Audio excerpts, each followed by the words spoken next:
Hello teachers, my name is Andy Ferguson, also known as Red Yarn. Hey, I'm Aaron Nigel Smith. Together we are Smith and Yarn, and we want to thank you for leading our Arts, Care, and Connection lesson.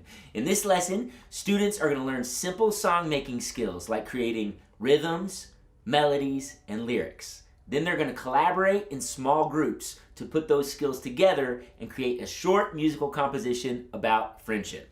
Now, we really want to think about how we design our classroom setup. So we want to make sure groups are kids are seated in groups of 2 up to 4, and however you organize them in their table groups is up to you based on how they best function as a class. You may want to pre-assign them, or you may want to allow them to choose their own groups, but we definitely want them to be in groups of 2 to 4.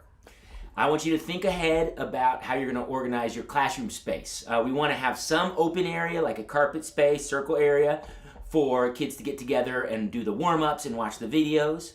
But then you're also going to want to have table spaces or other work areas where these small groups of 2 to 4 can work together independently and all work at the same time. It might get a little noisy, so think about, do you want to move some groups out into the hallway or even outdoors if it's possible, but think about those classroom spaces.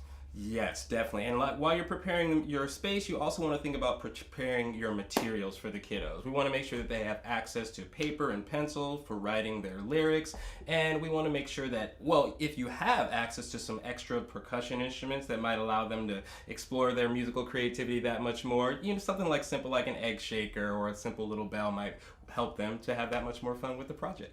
Now remember, this project is all about the process and not the product. So if you have students who you think their perfectionism is going to get in the way of it being a loose, fun activity collaboration, you might want to prepare them in advance or check in on them while we're doing the project. Definitely. Now, one thing I've noticed is that when the teacher actually engages with the exercise or project and participates and takes those creative risks right alongside the students embrace the concept and engage that much more. So even if you don't consider yourself a musician, we encourage you to go ahead and step outside of your comfort zone a little bit and be vulnerable and have fun with the kids.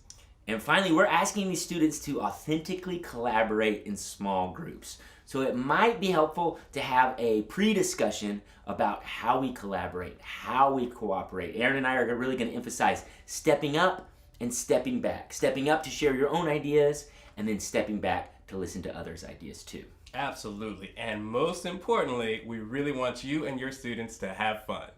We'll see you soon. Bye. Bye-bye.